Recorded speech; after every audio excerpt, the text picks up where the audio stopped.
Um outro destaque, mais de 42 quilos de cocaína que estavam escondidos em uma carga de exportação com destino à Malásia foram apreendidas.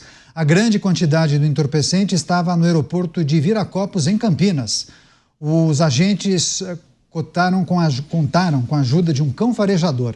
Essa carga, avaliada em cerca de 2 milhões no mercado ilegal, estava oculta dentro de bobinas de cabos elétricos. Apesar da tentativa de camuflagem, um cão farejador localizou a droga, que foi submetido ao narcoteste e confirmou tratar-se de cocaína. Essa apreensão reforça o compromisso do órgão em combater o crime organizado e proteger a integridade das operações comerciais aqui no Brasil. 42 quilos estavam escondidos, então, em bobinas de cabos elétricos. Enfim, a gente tem acompanhado, né, Mota? Muitas ações que conseguem identificar grandes quantidades de entorpecente que são despachados para o exterior. Brasil rota, inclusive, dessas drogas que são adquiridas pelas facções criminosas de produtores aqui na América do Sul. É preciso prestar muita atenção nessa notícia, porque a importância dela às vezes escapa a gente. A polícia realizou a maior apreensão de cocaína da história em uma única operação. Foram 3 toneladas de cocaína avaliadas em 100 milhões de reais. Não sei se esse valor é o valor aqui ou o valor já da cocaína vendida no seu destino final. Foi uma operação conjunta da Polícia de São Paulo, com a Polícia de Goiás, de Mato Grosso e com a Polícia Federal. Não é preciso procurar em nenhum outro lugar uma explicação para os ataques que a Polícia de São Paulo e o governador de São Paulo têm sofrido. Se o governador Tarcísio de Freitas não estivesse fazendo nada mais além deste combate ao narcotráfico, só com isso, na minha opinião, ele já tinha justificado a sua eleição. O Brasil está cheio de especialistas e de bacharéis em direito que não entendem nada de combate à criminalidade.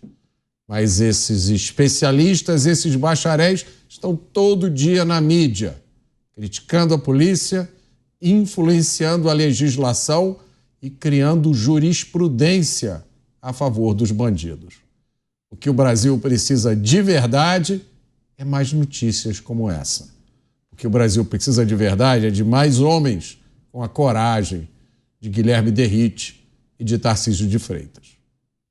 Pois é, inclusive para complementar a notícia, tem essa em destaque na nossa manchete: 42 quilos estavam escondidos em bobinas de cabos elétricos. Um cão farejador acabou identificando o entorpecente. E aí tem essa notícia que também chamou a atenção, né? A maior apreensão de cocaína da história.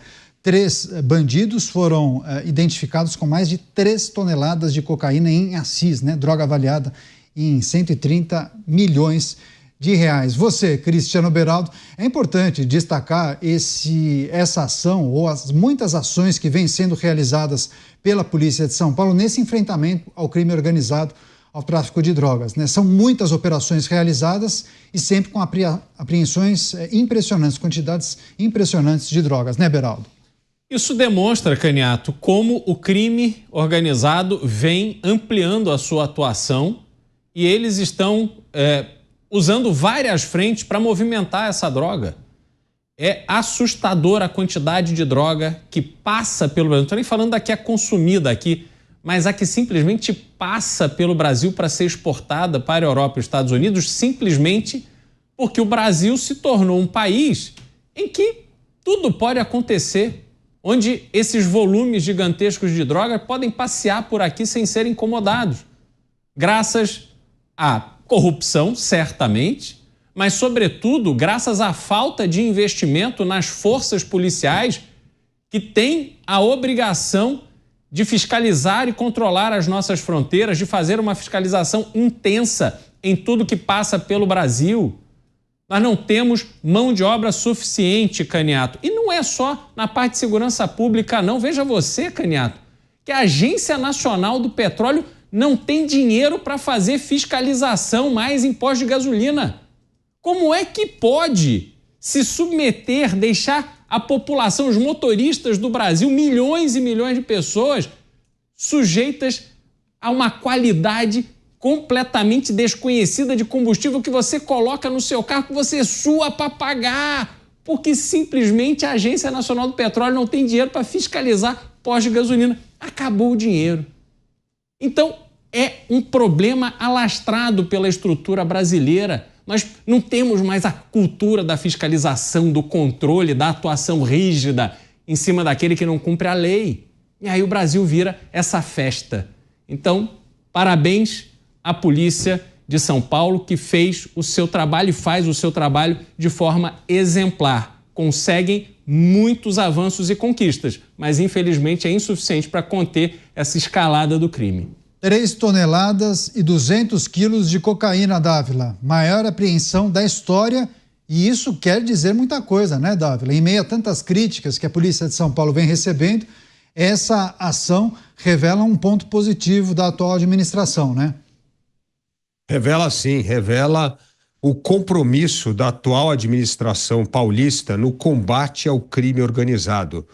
Porque pegar os 42 quilômetros em Campinas são operações de rotina. O cachorro vai lá, cheira, acha, descobre. É normal, operação de rotina. Agora, apreender 3 toneladas de cocaína, Canhato, é preciso um plano, orquestrar, coordenar a inteligência com a ação da Polícia Paulista, com a ação com a Polícia Federal e com os demais estados. Foi assim que conseguimos prender essas 3 toneladas. E isso é essa mistura de vontade política, determinação, coragem e inteligência. É isso que faz com que o estado de São Paulo hoje consiga, com os demais estados, fazer alguma coisa para frear o crime organizado.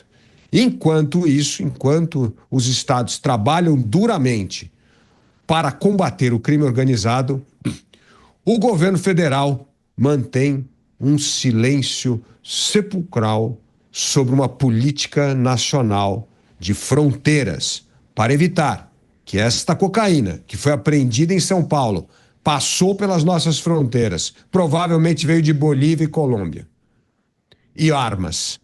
Até agora, o ministro Lewandowski não apresentou nenhum plano, nenhuma ação e deixou tudo no colo dos governos estaduais. E os governos estaduais, na medida do possível, mostram aí coragem, determinação e inteligência para combater o crime organizado. Esse talvez seja um ponto muito importante e crucial, né, Mota? Enquanto a gente debate aqui a possibilidade de implementar uma proposta que vem sendo chamada de SUS da Segurança Pública, a gente traz essa notícia, apreensão histórica de cocaína, mais de 3 toneladas da droga. O que a gente precisa trazer e considerar quando a gente fala da responsabilidade do governo federal em monitorar, por exemplo, as nossas fronteiras, hein, Mota? A gente pode lembrar, Canhato, que o Brasil não tem plantação de coca. E o Brasil não tem fábricas de fuzis de guerra que vendem para o mercado consumidor. Então, todas essas armas de guerra usadas pelos narcotraficantes e a droga, que faz do Brasil já o 2º maior mercado consumidor de cocaína do mundo, tudo isso vem de fora. Eu quero lembrar aqui que vários estados chamaram para si a responsabilidade de policiar as suas fronteiras e criaram destacamentos especializados em policiamento de fronteira com muito sucesso. Então, o mínimo que a gente espera de alguém que reivindica um poder maior para fazer mais do que tem feito é que ela tenha, né, um passado que apoie essa sua reivindicação. Se você faz bem, cumpre bem a missão que é sua hoje, aí sim você pode reivindicar uma missão maior para amanhã. E eu só queria dizer que agora eu estou preparado, enquanto a gente estava aqui conversando, eu dei uma olhada na entrevista do Milton Friedman, em que ele responde como ele modificaria o governo americano, e também dei uma olhadinha rápida no que o Milei fez lá na Argentina. E aí, Beraldo, eu já estou aqui com o meu ministério pronto para te dizer.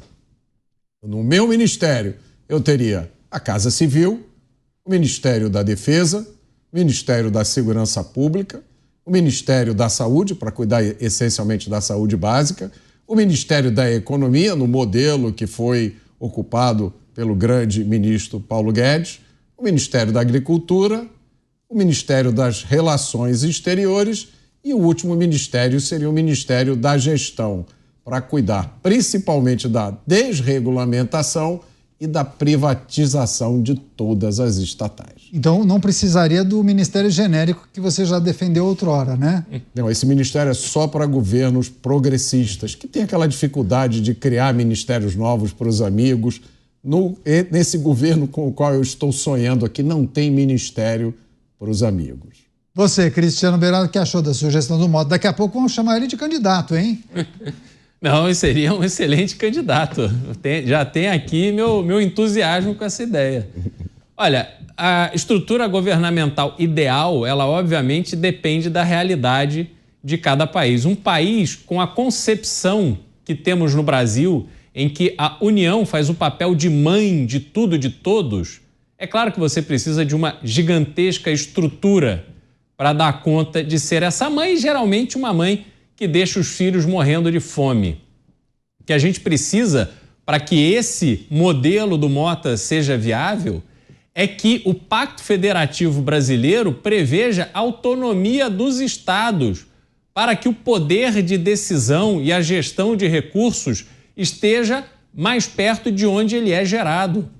Você não pode ter estados tão diferentes na sua atuação econômica, na formatação da sua população, sendo submetidos a leis únicas sobre coisas, às vezes, muito elementares. Aí eu volto a destacar aqui, Canhoto, como pode um país como o Brasil, que tem na sua Constituição Federal determinado o salário dos enfermeiros, e, de novo, mais uma vez, todo o meu respeito e admiração aos enfermeiros.